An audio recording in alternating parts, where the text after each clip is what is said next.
What's up, folks? Welcome to episode 48 of Comicbook Nation, the official podcast of Comicbook.com. As you can see, Kofi Outlaw is still not back. He's enjoying some vacay. I am Matt Aguilar. I will be filling in as host today. Hopefully, I will do a decent job. As you can see, I mean, most of the audience is only listening. Talking, I don't like to leave people out, so I'm talking to those people who do give us a watch. What about the people who listen? The people who listen will also enjoy other things, Jim. Why every time in this week he's undercut me at the Mom, Dad, stop. right in the intro. Of course, we're going to be talking about a lot of things. We got to talk about Disney, Mortal Kombat. We're also going to be talking about a bunch of wrestling. So, of course, we're going to bring our wrestling extraordinaire, Connor. What's up, everybody? What's going on, mate? And then, of course, we have producer Jim Viscardi on the couch as well. And he promises he's not going I'll play nice. to be on his phone or undercut me. I'll play. The people listening don't know that. He was on his phone a lot last time around. I'm telling them. I'm filling them in. Comic-Con train doesn't stop. In any case, we got a ton to get to, so let's get to it. First off, the talk of the town right now is The Lion King. It held its premiere. We were starting to hear reactions. Now we're starting to get official reviews. There is no official Rotten Tomatoes score just yet. Probably get it by the time this is out. Yeah, but in this case, it holds a current score of 57%, which is... Unless a bunch of positive reviews come out in the last second, it's probably going to debut at a Rotten. An army of Brandon Davises, I think, is what it's going to take. Our Brandon Davis is, he did get to go to the event. He enjoyed it. Pictures. He did like it a lot. And, of course, you can check out our full review on the site as well. Yeah. What do you guys think about the clip so far? What do you think about the reaction? It's interesting because the reviews that don't like it are calling it soulless and we didn't need it and blah, blah, blah, blah, blah.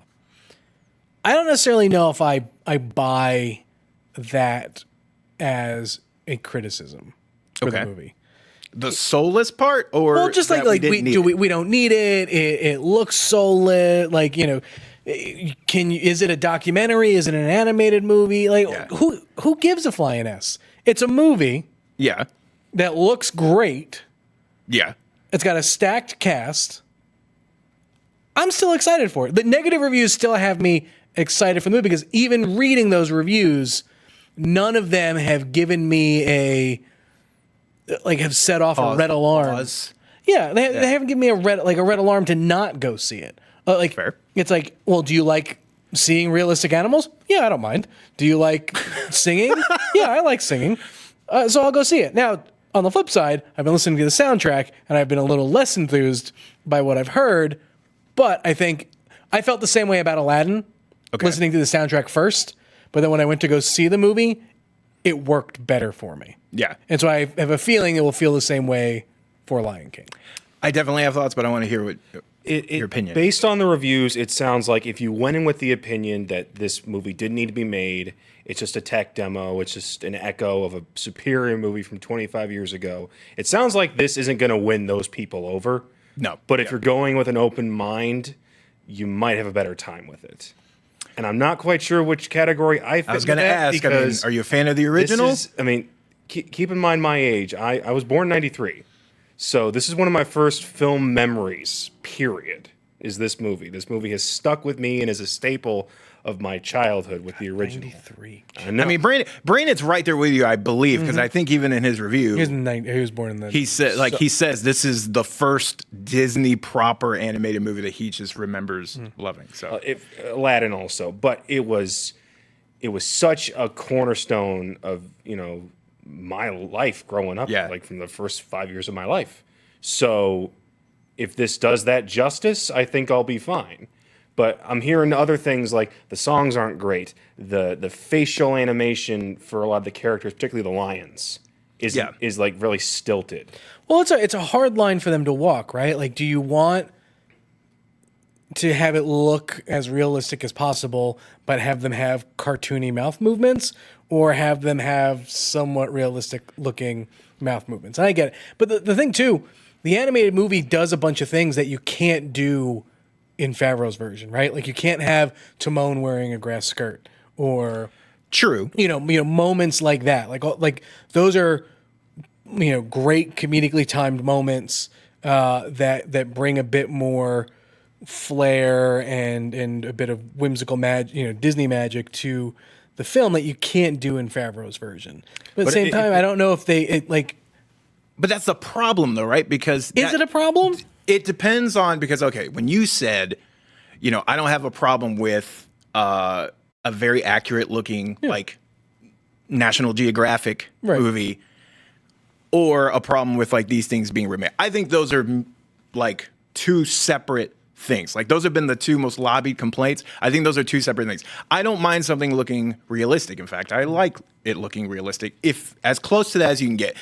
If we didn't already have Beauty and the Beast, I would agree. But Beauty and the Beast walked that line with inanimate objects that they made that skewed very close to. But I don't know if that's a. You have to compare this more to Jungle Book than you compare it to. But they did it with Jungle Book too. But that's what I mean. But Jungle Book didn't feel. Baloo doesn't. Baloo has personality. Yeah. These from again, none of us here have seen it, so we're not like lobbing judgment. We've seen the clips. Yeah, we've seen the clips from all the footage. There's not that magic when you're looking at them, other than, and this is true for all the reviews so far, all the impressions, say Billy Eichner's Timon and Seth Rogen's Pumbaa are the lone exceptions. Like those two, for whatever reason, had, like when Timon pops out, like me and Charlie were talking about this earlier, right? When Timon pops up, he looks like the way his mannerisms are. He feels like the actor who is playing him, but he also feels like the character you remember. Yeah. The other ones don't. They just look like really amazing. But they're lions. What does it matter? He's just a different animal. What do you expect? You can get that across. No, but meerkats are already skittish type animals, right? Yeah, exactly. Yeah. So like that's easy to do. They already act like that. But you just cited Jungle Book. And Jungle Book, like panthers are really emotive? No, but they still. I wouldn't say he was. He's more emotive. From the clips I have seen, they did a much better job. Well, we'll have to see the movie and see. It's true. It's true. I just think I think you can't, if it was going to be, if you knew that you're adapting a Disney film, you can't go into it with, we're just going to make this as realistic as possible. Well, I think also too, like even comparing Jungle Book, like Jungle Book was already a much older animated movie, right? So, so as far as what it could do, was already limited to what they did with the Lion. Like when the Lion King came out, it was hailed as a technical achievement for all the things. It's still a gorgeous movie, right? Exactly, and so I think it was potentially easier to adapt something like the Jungle Book and get away with it because I think everyone's got these very nostalgic memories of the Lion King. I mean, it's nostalgic. It's still a great looking movie. Yeah, Lion King is great, and there's a scene. I saw someone compare basically the opening lines of Hakuna Matata from the clip that we saw with the animated movie. And in the animated movie, Simba is jumping around a lot more, and everyone's a bit more active. And in the live action version, he's not. Yeah. And I don't know if that's you can see that and be like, oh yeah, Lion King, the Favreau's version is going to totally suck. But you don't see the whole scene play out, and so you don't know. Which is where I agree with you, because a constant fight for me in this office was Aladdin. And when you listen to that soundtrack by itself, it does not come off nearly as impressive as when you see the visuals and how things are laid out in a scene. That soundtrack makes 10 times more sense, has much more impact. I will give it that, which is why I haven't made like a ruling on how I feel about the soundtrack yet. I want to see it all together. Music. It also impacts the scene. So it's like listening to the soundtrack of a musical. You can listen to the soundtrack of Wicked 20 times and get a certain picture in your head. It's not going to match what you actually see on stage. I would see, but I can listen to that soundtrack over. It's a great soundtrack, but it's you absorb it differently when you also have a visual medium to go with it. I will give Charlie, because during our conversation earlier, he did actually mention an interesting point, which I thought I hadn't really thought of before, is that Aladdin and Lion King are probably going to debut their official scores with either the same score or right around the same score. And yet the feel is completely different because Aladdin had critics and early reviews were very underwhelmed. And then that movie made a bunch of money. But also audiences tacked onto that movie in a different way. And this feels like the opposite. We've been told that this is going to be the, the pristine version, right? As he put it. And now it feels like the audience reaction might be the polar opposite. It's still going to make a ton of money. Well, I feel the difference is the look, right? Like a lot of the early buzz for Lion King really came down to it looked gorgeous, and so everyone just assumed, oh, it's going to be great. And so then critics are immediately biting their tongue because, they said, oh my gosh, this movie looks so great, and then came out and said, well, we didn't really like it that much. I think audiences are going to go see it no matter what. Yeah, they're still going to. I mean, are you going to see it? Yeah, but to me, I hope the lesson that we learn from this isn't, hey, we can make these animals look really cool. It's, hey, we've basically mastered photorealism, so now let's take that and use it in a news story. Because I think you could capture a lot of people's attention if you are building something entirely from scratch using those sound stages. Yeah, sure, but at the same time, you also think these franchises for Disney have been an ongoing source of income for them, right? And so the animated Lion King came out, when you were a kid. And now these live action ones are coming out with a whole new generation of kids where these movies will be their Disney classics.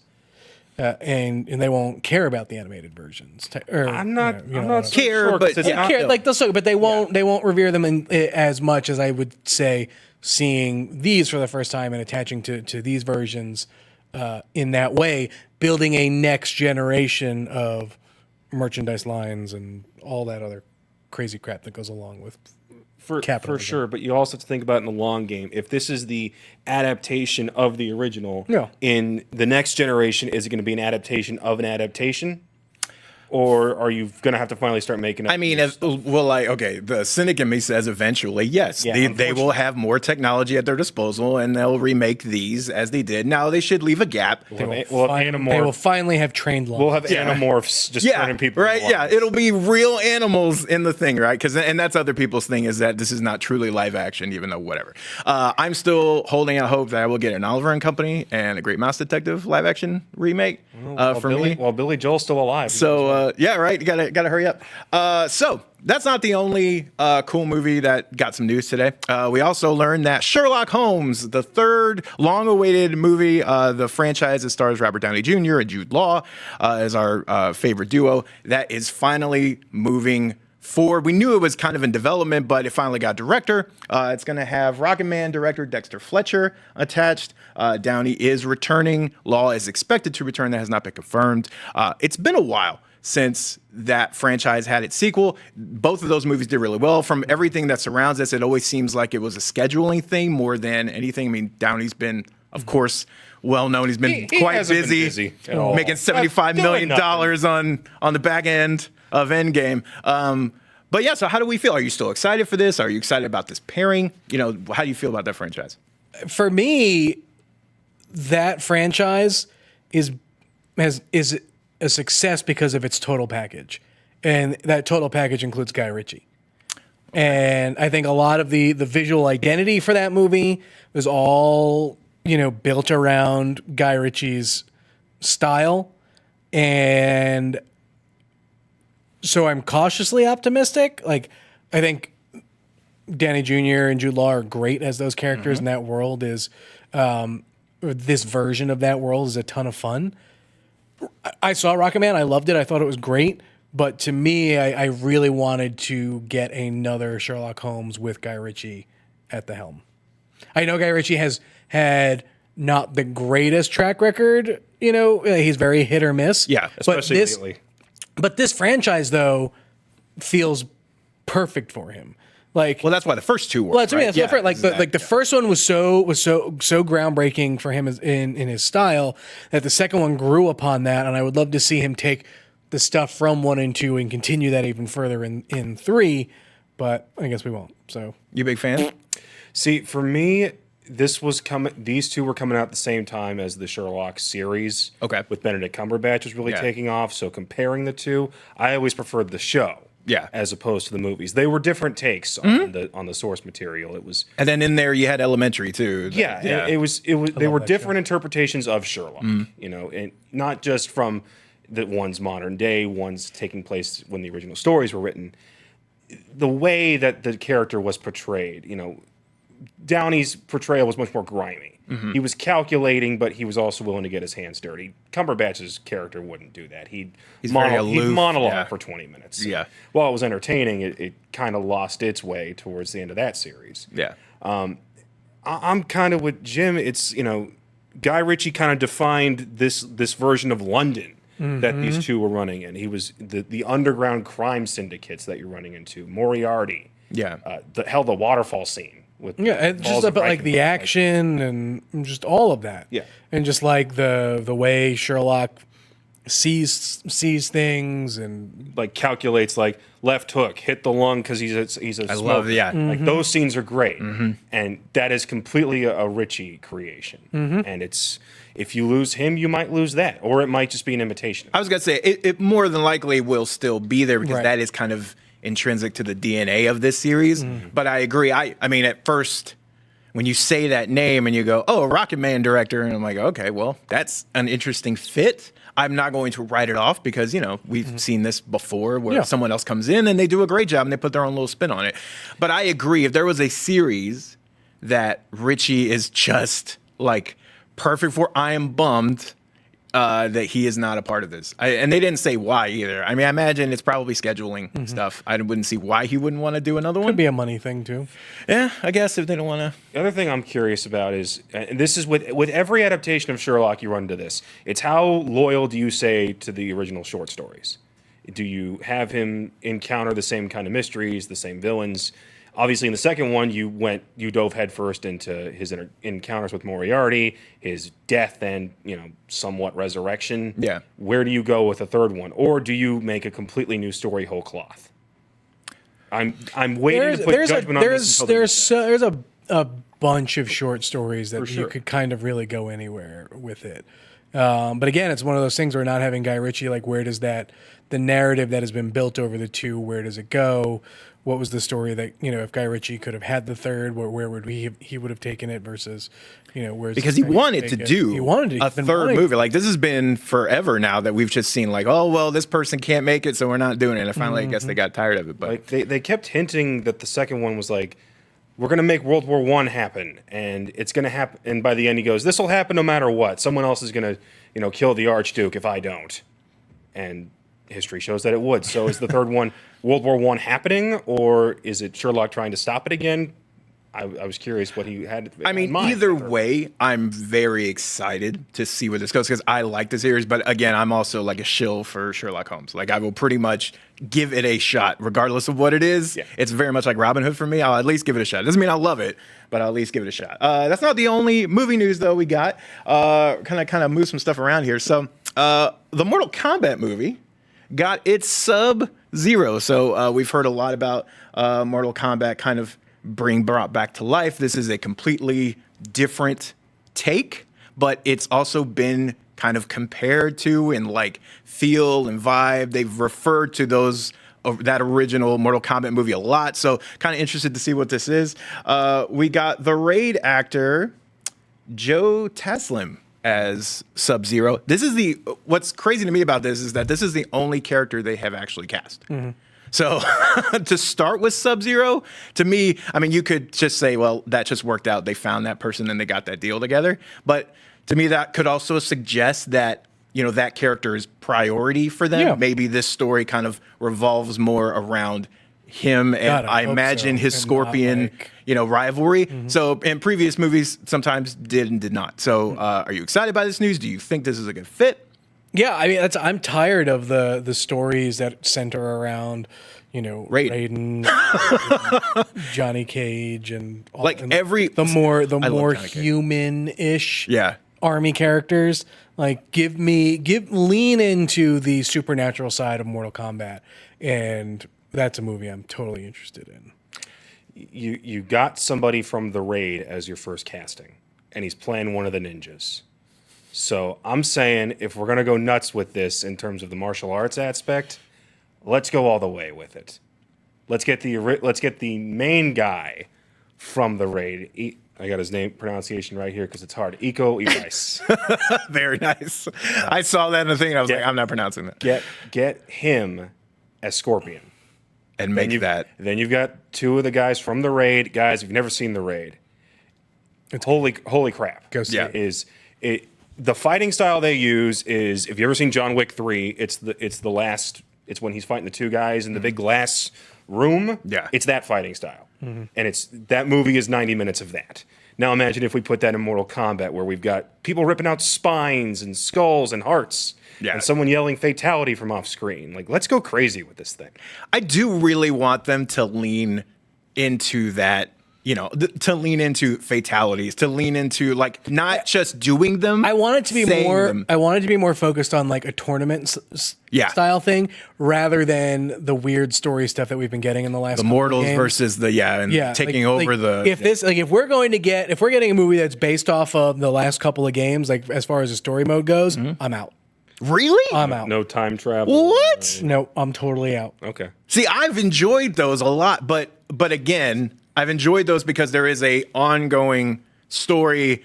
They have to go somewhere different because they did so many crazy things in the subsequent games. So it's easier to rationalize like, oh, well, of course these time travels involved because where do you go now? Because you literally have like so much crazy stuff happening. Everybody's died already in like one of the old games. Like they've done so much. In a movie, you start with a clean slate. So I agree. I would like it to focus on more of an arena or a tournament thing, because then also you give the pass to the story and the plot to then wink, wink, nudge, nudge a lot more, because it is a fighting. It's centered on someone being, acknowledging that I'm putting on a show for an audience. That also means the physical audience, and you can do a lot of those fourth wall, little breaking things. There's a reason so many classic kung fu movies are about fighting tournaments. Yeah. It's a simple way to get a lot lot of short amount of time. Yeah. Street Fighter could have done that when it did its movie. Instead, it gave us, of course. I'm very stoked for that. We also got other gaming news. This actually happened earlier in the week, but we didn't get to touch on it last time just because we got hit with a ton of Disney news.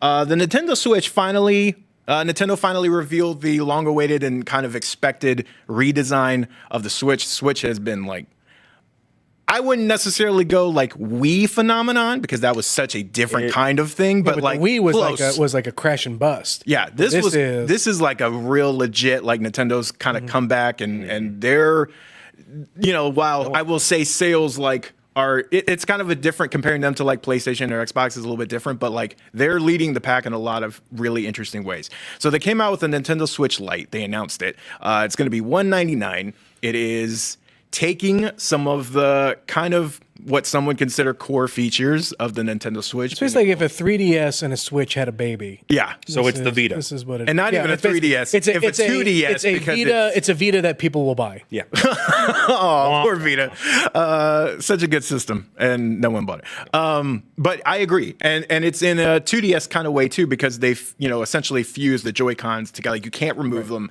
It doesn't have. It's not compatible with the dock.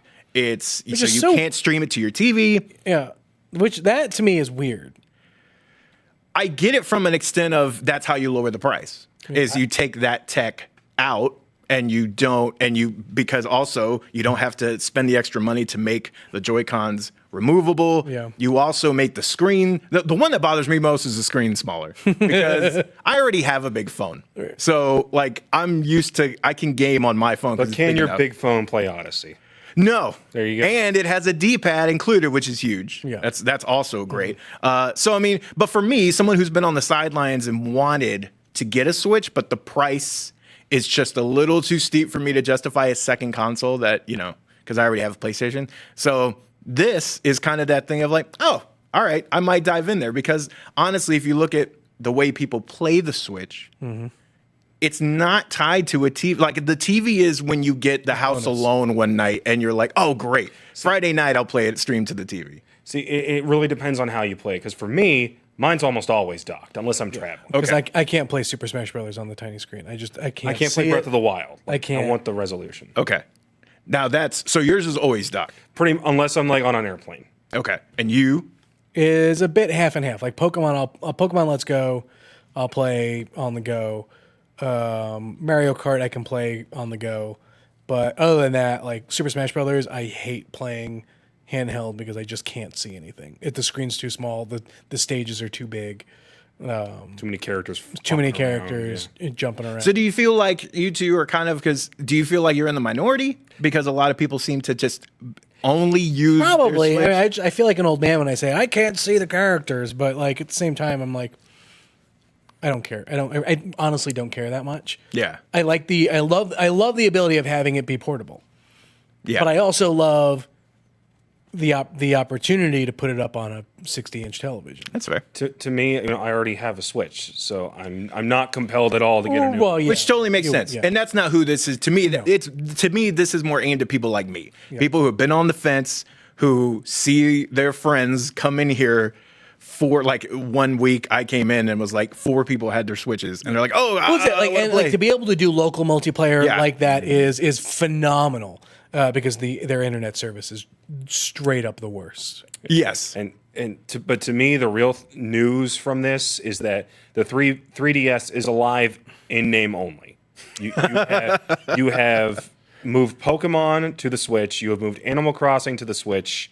You've taken your main console right now and made it just a handheld as an option. Yeah. The 3DS is obsolete at this point. There is no purpose for this thing anymore, and they swear they're going to still support it. they're going to support it. But are there going to be any major titles that just go to 3DS? Well, see, that's the difference. Not a chance. They will totally support. I mean, Nintendo's done this before, right? They will totally support it.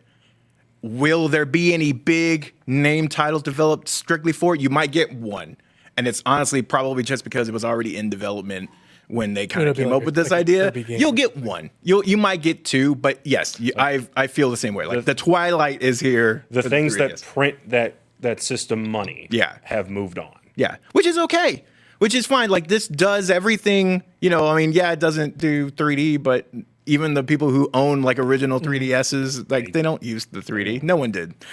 So I agree. We also, last bit of news here, Zack Snyder, who I swear we talk about in this podcast all the time, but typically for Snyder Cut and Justice League related things, actually has a new project that he's working on. It's going to be a show. It's going to be an anime, and it's going to be centered around stories of Norse mythology, and it's going to be for Netflix. That is pretty much all we know. He's doing it with Snyder Cut Stan, his best buddy, Jay Oliva. his best buddy.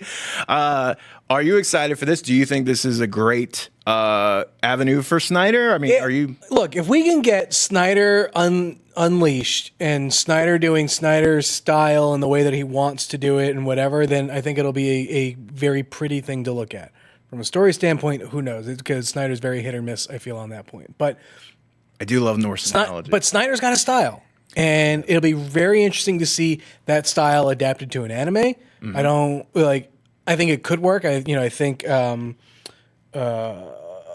my God, why can't I think of the movie he did before Watchmen, The Girls? Sucker Punch? Sucker Punch. Which I still adore. Yeah, like Sucker For Punch. all its flaws. like Sucker Punch. Sucker Punch to me is more like is almost like a live action. Oh yeah, absolutely. And so if he takes those sensibilities and adapts it into a form of animation, I hope it is a more 2D animation. He doesn't go that weird 3D anime route that Ultraman has gone and done. Really, that's right, because I would actually like the other, but only because it would feel more like one of his full-on live-action movies, which are absolutely stunning. Like even the movies I don't like of his, which there are several, I love how they look. Like Justice League is whatever. It's a gorgeous movie. Like it's a Batman vs Superman. It's a stunning movie. Like, there's some stunning scenes in there that just from a cinematic perspective, it's gorgeous. I don't necessarily want them with my heroes and whatever, but they're pretty. Man of Steel has some stunning moments in it visually. It's awesome. Sure. I mean, look, how do you feel about this? Are you upset? If you like muted colors and 5 different shades of brown, sure, it's beautiful. Beautiful. But no, not. I mean, honestly, I've soured so much on Snyder in recent years, and if I wanted a Norse mythology version of the Bell Jar or Atlas Shrugged, I'd go hit myself in the head with a hammer. I don't want that. So, man, I'm good. No Snyder fan club being started here on Comic Book Nation. I mean, we'll start one. But okay, we'll start. That works. I want a Sucker Punch too. Can I get a Sucker Punch too? I adore that movie. So we're going to take a quick break, and then when we get back, we're going to get into, as Kofi would say, some wrestling. We're going to get into some of that, and we're also going to get into our rant and raves as well. So stick around. All right, so we get to talk wrestling. Cool thing, typically on this show, we talk about like one wrestling event that happens. It's like a WWE pay-per-view, or in recent weeks, it's been AEW, and we'll talk about one for that weekend. This coming weekend is slammed with 4 shows, with great content, a ton of matches. I mean, seriously, if you are a wrestling fan, you will not want for anything this weekend. So, of course, let's get the rundown for one, I guess, of what's happening, and then also we'll kind of then get into like our biggest matches, what we want to see. So Saturday night, you've got Fight for the Fallen out of Jacksonville, Florida. That's AEW's next show. It's running as a charity for victims of gun violence, on top of it being their last big live event before All Out here next month. At the same time, WWE has decided to counter-program with Evolve's 10th anniversary show. Evolve 131 is the official title. Yeah. And while all this is happening, on the other side of the world, you've got the second night of the G1 Climax tournament, which includes Jon Moxley's debut in the tournament.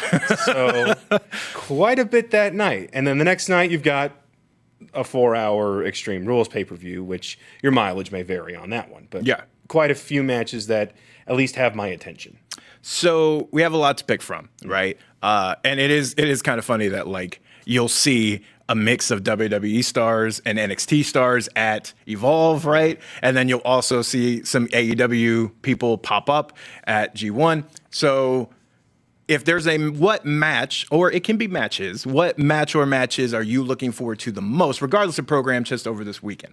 Please don't say plural, because I have like 10 on this list. Okay, fine. So we'll say one. Jim, do you want to give it a shot? I honestly am looking forward to the Cody Goldust Young Bucks tag match. That's fair. I think I love Gold. I've been a huge Goldust fan, and I think I love his style, his moveset, all that, and just see him be able to do something with Cody, with a team like against a team like the Young Bucks. I think it'll just be a ton of fun. Yeah. If it's anything like the matches that they put on for Fyter Fest, separately, with the Young Bucks tag match, and then that Cody and Dustin match from the last event, Double or Nothing. I think we're in for a real treat with that match. Cody's been hitting it out of the park in terms of storytelling, and the Bucks have been killing it in terms of just showmanship, raw ability, outright spectacle. Yeah. So if you put those together, it's going to be interesting to see how those two things collide. So is that your pick as well? It's not my pick. My pick, shockingly, is a WWE match, and it's at Extreme Rules, and it's AJ versus Ricochet. I knew you were going to say it. You have teased us for 2 weeks in a row with a main event AJ versus Ricochet match, and what happens each time? 3 minutes in, oh, we got to go commercial break, and we have a rule now where we can't wrestle during commercials. So restart the match. And we'll wait 4 minutes to restart until commercials come back. And then we get like a 6-minute abbreviated thing. To hell with that. Give me 15 to 20 minutes uninterrupted of these two, and they will burn down the house. So why are you poo-pooing? Is it because of AJ or is it Ricochet? Because please don't tell me you're poo-pooing Ricochet. I am concerned that Jim. WWE is going to be forcing Ricochet down people's throats in the same way they tried to do Roman, and people are going to get tired of Ricochet. Okay, but here's the difference. Ricochet built this outside of WWE first. People already loved him, and all WWE's doing is giving fans what they want. Roman Reigns don't want it to be a spot. No one wanted. But here's the thing. But you run a very fine. You walk a very fine line when you have wrestlers like AJ and Ricochet in a match together for the match to be a spot fest. Yeah, but you have to admit AJ is more interesting as a wrestler when he's a heel. When he's a heel. Yeah, yes. And that's what he's going to do. And when he has the club behind him. Which he does. But he needs the club behind him. And that's the only reason why I'm not saying, oh, this match is going to be awful, because hopefully the club gets involved and AJ does a bit more dirty work. Yeah. But still, my concern is that you take a lot of the storytelling aspects of it become lost if they're just flying all over the damn place. I agree with that. I think these two won't let that be the case. I think there's just, I haven't seen a Ricochet match that I haven't concerned about, right? It's the man in the ear. Well, that's true, but I think in their case, mostly because of AJ in that sense, I don't think we're going to get there. I don't think it'll be mine. Well, then you probably hate mine because mine won't be. Mine's not AJ Ricochet, though they were runner up.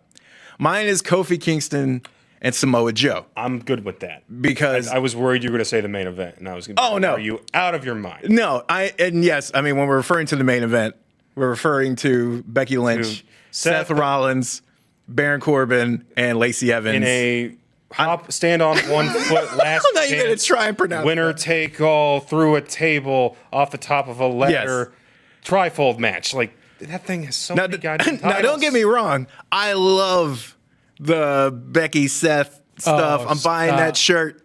I'll buy the shirt. I'm good. I love it, but I'm not at all looking forward to that match. Like I'll be ready to move on. I'm ready for both of them to find new rivalries and do something fresh. Like I'm okay with this. Yes, please. But Joe has been robbed.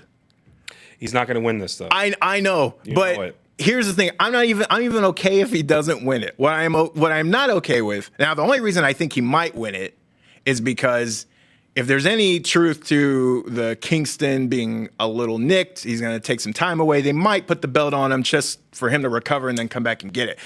If that's the case, it's nearly bad enough for that. Well, that's the thing, right? It's a degrees. So if not, though, I just want them to give Joe a full match. Mm-hmm.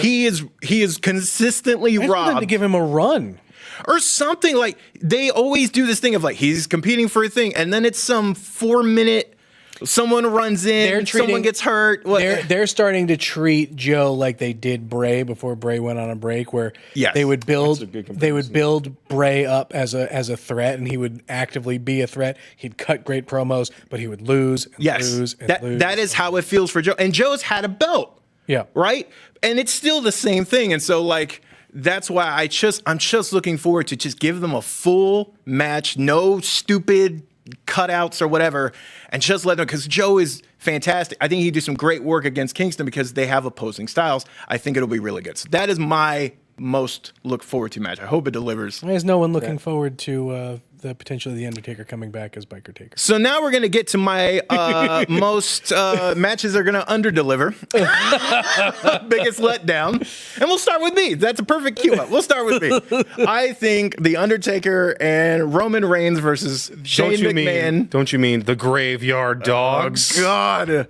So the Graveyard Dogs is the tag name that WWE has given Roman Reigns and The Undertaker. It debuted on a shirt. It is so dumb, but so perfect. It's the greatest Especially, dumb thing. Here's the thing. Here's why it would be perfect. If we get that, if we don't get the Dead Man Taker and we get, the more shoot fighter, American Badass. Not American Badass, because Big Evil? Yeah, if we get more Big Evil Taker for this, then bring it on. And Jim has said that if he comes out as they win, if he comes out as that Taker and not Dead Man Taker, I'm buying that shirt. He's grabbing the shirt. I will buy that shirt and I will wear it as soon as it gets here on the shirt. Get on a record. So that is my look. I will give Undertaker credit. Last time in the Goldberg match, and I felt so bad. He looked. It was an awful match, but it was not his fault. Yeah. He looked considerably better than the last time I had seen him, so I will give him props there. I'm just over he is in much better Undertaker. I'm over Undertaker as a gimmick, and I'm also I'm over Undertaker. Just let him rest. He doesn't look as good as he used to. But they're probably just gonna he will probably spend most of his time in the ring with Drew, I would imagine. Yeah, because Drew will be able to carry The Undertaker a bit through spots and stuff like that better than Shane would, because Shane is not a wrestler. I think he's going to just get the hot tag, and Roman's going to take most of the beating.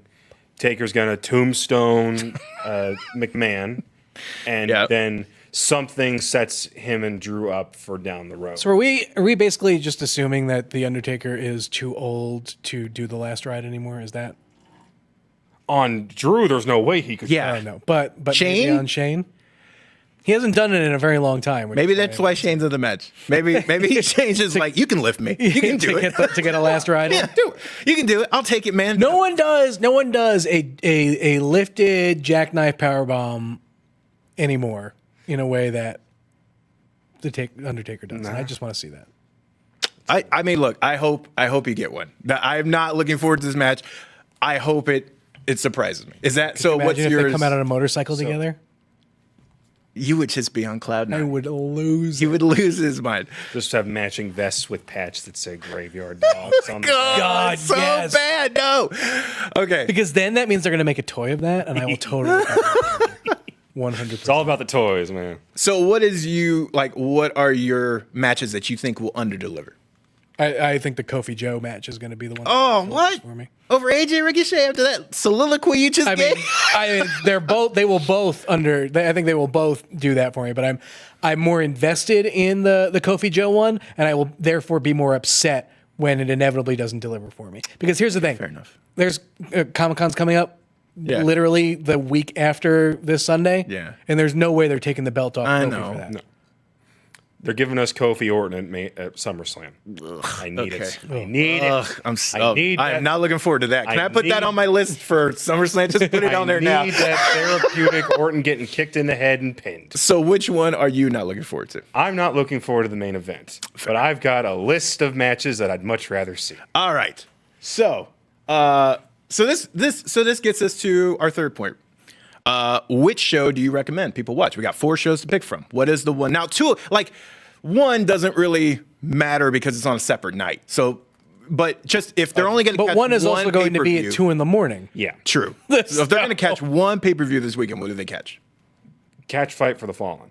Okay. Like you can watch Evolve and like the Drew Gulak. You Matt are Riddle a match true AEW are fan. gonna like Gulak and Riddle's gonna be great. Hey, AEW success is better business for You are us. a mark. Is better business for me because it makes things interesting. Evolve is going to have 1 or 2 good matches, but not must see at the moment. Yeah. G1, if you're like me and you're crazy and you want to watch every match in that tournament, you can save this for the next day. You don't have to wake up till 2 Watch the a.m. highlights. Like Moxley's match is going to be a comedy match anyway. It's against Taichi. Yeah. His thing is he's bad. That's his gimmick. Is he's bad at singing and he's bad at wrestling. Extreme Rules, I'm watching it no matter what. Yeah. And it's going to have some good matches. I think Alistair versus Cesaro is going to be great. Yeah. That tag match for the SmackDown tag titles could steal the I keep show forgetting that they added again. that match. Yeah. I'm looking forward to that too. Heck, Revival and Usos could be great if they just let it. Let it be what it could live up to its potential. Don't try and do some crazy thing. But Fight for the Fallen, here's the thing about it. So you've got the tag match at the end. That's going to be good. But you also have to keep in mind that this is the last live event before what is their WrestleMania, essentially. Yeah. So this is the night where they take full advantage of, we've got people watching, now let's hype up some matches. Yeah. 'Cause we've only got 2. And it's free. And it's free. We've only got 2 matches hyped up for August right now. Yeah. You could easily book either officially announce or hype up another 5 in this show. The card itself is not that exciting. I'm more interested to see what's happening in the margins. The potential for surprise appearances It's huge. and debuts and things like that are more apt to happen on Fight for the Fallen than anywhere else, and that is always very exciting, especially with the talent that AEW is bringing and all that. Sure. So I mean, I think Fight for the Fallen is and for it to be free and all that. I think it's going to be a good show. I think there will be still the barrier. I think for a lot of fans is they still don't know who a lot of these wrestlers are, and there's no reason to care about any of these wrestlers. Does MJW have a match for MJF? MJF? He is. He's on the kickoff show. He's See, that's the thing. It's like Spears, right? with Spears, which I think is going to why it's right. going to be screwy because they're on the same side and they hate each other. Yeah. Yeah. So my thing there is he feels to be MJF feels to be like one of the only stars that they seem to be trying to build around, and he's one who is getting a lot more headlines and things like that. And he's fighting an ex-WWE guy and any of that. And so that one's an easy one to sort of get into and potentially learn more about, and about, someone with someone you don't know. But then there's a lot of some matches where people you just straight up don't know, and so it's hard to, if you're someone who comes to wrestling for the entertainment value of it, it's harder to watch than if you're a wrestling fan and want to see cool wrestling. Then yeah, it's a no-brainer. Yeah. So I think that's where the barrier is for Fight the Fallen. But I think if someone's looking for an alternative, then you definitely need to watch it. It's Saturday, watch it. Yeah. And then go watch Extreme Rules on Sunday. Yeah, I mean, I kind of fall in line there too. I mean, I think my pick would be Extreme Rules just because as a overall card that interests me more. Mm-hmm. There are some key matches on all of those shows that I will probably just afterwards, like Fight for the Fallen is the one you watch on Saturday, and then you watch Extreme Rules on the other, and then I'll just catch the specific matches, Moxley or whatever. I'll watch those after the fact. But Rules as a whole thing, there's more that interests me in those things, especially like the Aleister Black, Cesaro, seeing what develops there and everything. There's a lot of stuff. I mean, Bailey, Bliss could be really good. It could be so-so. It depends on how they treat the Nikki Cross thing, how they bring that in. I will watch, Ricochet and AJ. I'll be excited by that. There's some good storyline stuff there. And the last pay-per-view that we kind of talked about that had a similar card ended up being pretty good. For sure. But So I think the ceiling for Fight for the Fallen is higher. potentially higher. I can see that. Because I know by the end of Extreme Rules, I kind of know exactly where we're gonna be. But here's the problem with a high ceiling though. It's a lot of room to fill, and if it doesn't, then it's like it can work the other way. Yeah, momentum. Okay, so here's the thing. Let's do just a quick rant and rave segment. So if you've got one rant or rave, love to hear it. Jim, you want to go? I'm just going to use it as an opportunity to plug Comic-Con next week. Nice. There is going to be a ton of stuff coming, not only to the podcast, but to the website. And for we're booking a ton of interviews in our suite. This will be, for Walking Dead fans, we will probably be the only interview that Robert Kirkman is going to do during the entire show. So we'll get some stuff from him there.